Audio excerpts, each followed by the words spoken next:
Well, hello everybody. This would be my first screencast in all of the videos I've done, because I've usually shot them live pointed at my lab, but I'm starting to dive into more of the programming side on the microcontrollers, and I wanted to go over a few fundamental questions that I was facing over the last, we'll say last couple months, as I've been checking out some of the IDEs and some of the library functionality for AVR libc, and I was actually running on a couple flavors of Linux up until this weekend, this past weekend. So I was doing a lot of my development on the Linux side, but really the differences are minimal. I'm currently running on a Windows 7 setup, so I can speak to either side if any of you have questions. The first one I wanted to kind of talk to was the question about the IDE you use when you're dealing with, like, let's say the Arduino platform specifically. Most folks start out using the Arduino IDE that comes with the Arduino hardware platform, and for all intents and purposes it really sucks.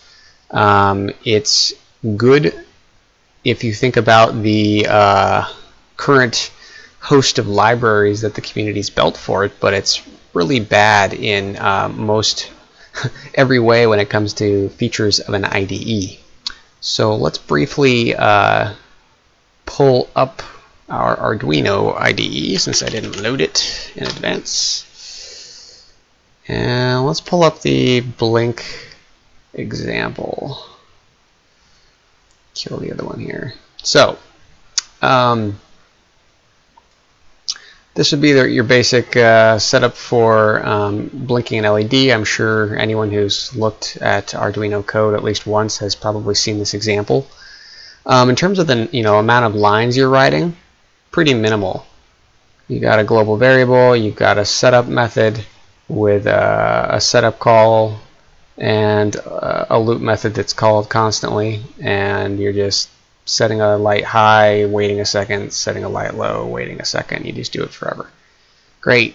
So one of the things that I think is notably notable first here is that this feels like a text editor. You don't have IntelliSense or Autocomplete, whatever you want to call it. You just have very, very basic functionality. You don't have a lot of the shortcuts you might be used to. At least, to be fair, I haven't really used this to any expert level. I mean, just if you look at the menus and what's in here, you can tell there's just no features in this this tool, apart from a baked-in serial monitor and just basically choosing your configurations of what you're going to be calling AVR dude with. So yeah, pretty disappointing. And so not only is the IDE itself really just a very entry level IDE, but if you were to compare file sizes of using the Arduino libraries through this IDE, you'll notice that the number of bytes that you take up is actually quite substantial for what you're doing. So in the case of the 18 mega 328p, you got 32K of program space, and I believe this program alone, which comments don't get included when it's compiled, I mean, it's minimal code, but once it's sourced in the library code, I think it's over a K, and we will check that momentarily. Let's expand this guy, and we will. So for those who aren't used to working with the more verbose output, or have never turned it on, you can do so. Let me double check. It's been a little bit since I turned it on too. I think it's under Preferences. And where is that guy? Right here. So show verbose output during compilation and upload. Make sure you check both of these if you're starting to get more into the minutia of how Arduino works. So once you do so, In my case, what you can't see on my desk, I've got my AVR ISP MK2 programmer set up, connected to the ISP headers of my Arduino board. So I've got the Uno set up, and as you can see, there's no serial port available because we're over USB, and we've got the correct programmer set up. So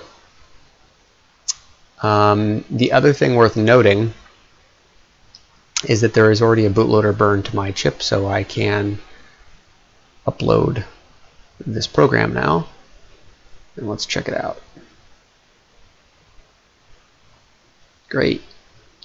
So as you can see, we had 1084 bytes of flash verified. So we had 1084, so just over a K, or 1/32nd worth of our memory has been used up to flash a light. That's kind of sad. That's actually a fair chunk of our memory. And sadly, as you start to leverage more of the libraries that are interesting, such as the one-wire library combined with maybe the Dallas temperature measurement library, which I was using to try to leverage some of these temperature components that I have here. I ended up using like over 10K of memory before I'd ever even done anything terribly substantial. So that was pretty disappointing. So on one hand, you can say, hey, these are great, they're high-level stuff, it's plain English. On the flip side, though, you're dealing with precious bytes here. And depending on what you want to do, you might not have enough room on the chip. In fact, the ATmega 328P is one of the beefiest ones in the Mega series from what I've read, and you're not likely to get too much more than that. So you kind of have to be conservative with your program space. So bearing that in mind, we flashed it, and if I look at the board over there, I can see that it is flashing once a second, so that's great.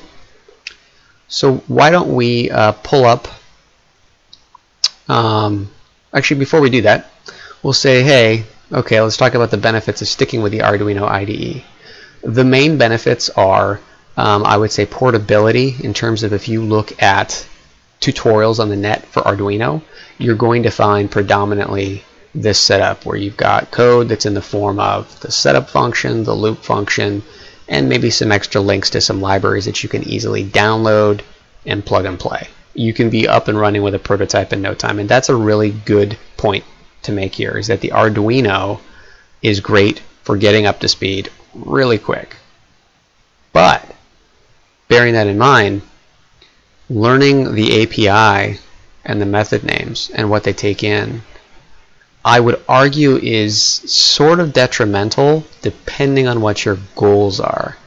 In my case, I actually want to be able to not only use the Arduino Uno, for example, with the ATmega 328P, but I might want to move on to the AT Tiny chips and other ones in the AVR family.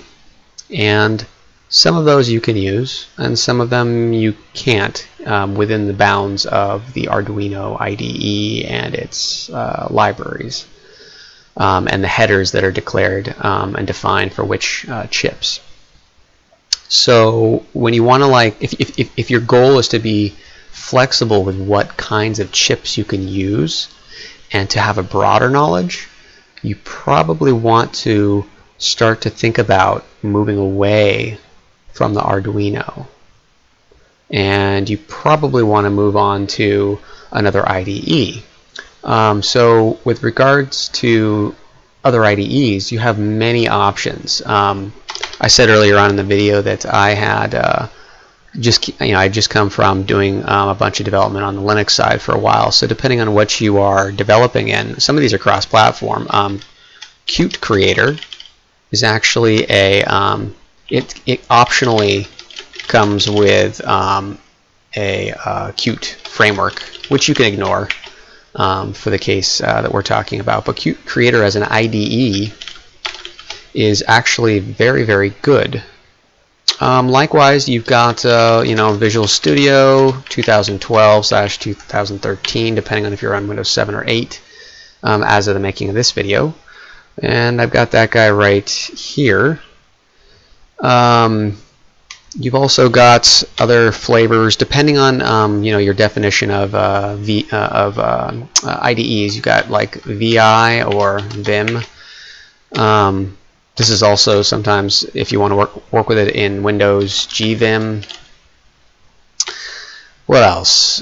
We've got in the Linux world, we've got Genie, and I don't know. There's all kinds. You got KDevelop. There's There's Eclipse, which actually can work with languages other than Java, so you can use like C and C++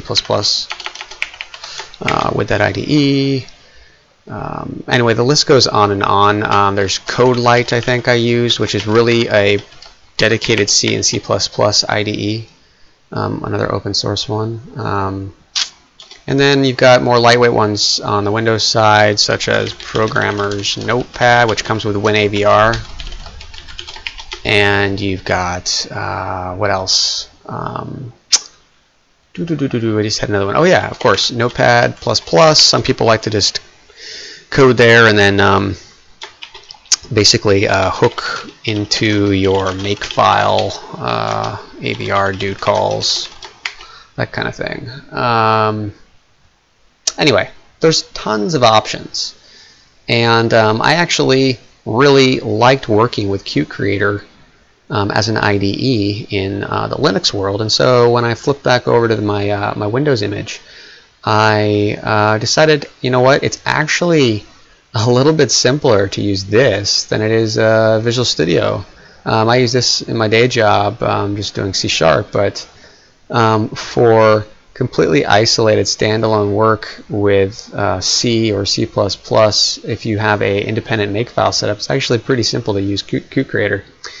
So highly recommend it. So let's check that out.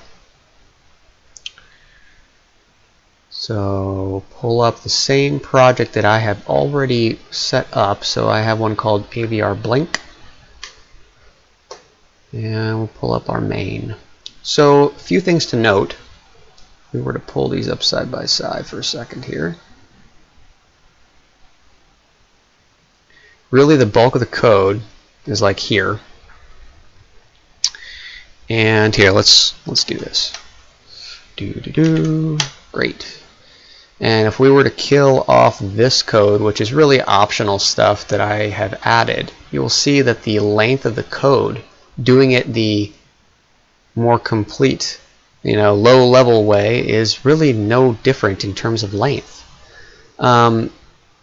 These are simply defines that I have conveniently set up in my little header file here. For anyone who is interested, these just came from an article from Atmel called Efficient C Coding for AVRs, and really they're just little define methods to shortcut writing the slightly more cryptic looking versions of the left bit shift versions of these. Sometimes the logic gets a little bit confusing when you're writing it out, so it might be easier to make a sort of higher level view of the lower level, and of course adjusting masks in their entirety down here. So bearing that in mind, and if you're ever not sure, you can just hover over your defines, at least in this IDE, and it'll show you. It's just doing a left shift to the bit position you specify and applying it to the address. So this would be the address, this would be the bit position, DDB5, so the data direction B port, position 5 is going to be set, meaning set to 1 on the data direction register B address. And so that's basically doing the equivalent of this. Different port number, but otherwise, actually, you know what? B5, let me check. I have a little diagram on my wall. Port B5 is actually digital pin 13, so I did make them equivalent. So these are exactly the same. LED 13 on Arduino is DDB5. And then while 1, meaning forever, flip the bit. So basically XOR it, as you can see in the little comment there. And just wait a second. And so the code really is not that much more complicated. In fact, one could argue it's cleaner here than here. And the other added bonus is if we go ahead and let's go ahead and deploy this guy just like we did with the Arduino IDE. Let's build. Great. And then all we're going to do after we built this is do the same thing that we did on the Arduino side and do the equivalent of uploading it. And so all we need to do, in my case, I've set it up so that I can just push run and it will, let's check here. There we go. So as you can see, we called AVRDude, passing in the parameters that we wanted, and we flashed it. And notice something different. 162 bytes versus we had, I think it was 1084. There you go. Kind of amazing, the difference in size. And just to confirm, the light is still flashing on the Arduino at once a second. So this code works exactly the same. You'll notice in my case for this particular IDE, I added a little autocomplete hack that I had to figure out, because without it, if you're curious, you'll face this problem with probably whatever IDE you decide to use once you depart from Arduino. You'll notice that these are no longer, we'll say, meaningful. They will compile still, but you can't hover over them and they won't come up in IntelliSense like DDRB. There's no IntelliSense for it. Versus now, as you can see the resolution to the defined statements in the corresponding files. So I can just start typing and you'll see all the stuff will come up. So pretty cool. And the way you would figure this out for your particular IDE is you would visit your io.h file, and from here all you have to do, let's see, is scroll down until you find your chip that you're using. So in my case, I know I'm using the ATmega 328P, and you'll see that there's an else if defined on that particular chip, and it tells you what header file this header file will include. Now the problem is, at least with this particular IDE, and many, as not just this one, but many have the same symptoms, is the nested level of conditional includes do not get properly traversed by the IDE, so consider this a little helping hand. And then of course this particular one here is just a custom header file that's set up right there. So if you want to go down this road, what I would recommend is, at least for folks on the Windows side, you can pop this open, and assuming you have WinAVR installed, you can just type the M file and it'll pop open the M file utility that came with a WinAVR, and you can use this makefile as your starting block. And you can copy paste it out and start to learn what the file does. And coincidentally, likewise, if you were in the Linux world, there is a program that is identically called mfile that you can install and use the template that comes with that particular program to be your foundation for your own makefile as well. So in my case, I've actually walked through the makefile and set it up such that there's a little bit more consistent formatting throughout, and it's easier to read with some separators like this consistently applied, so you can navigate your way through it. But it's not too bad.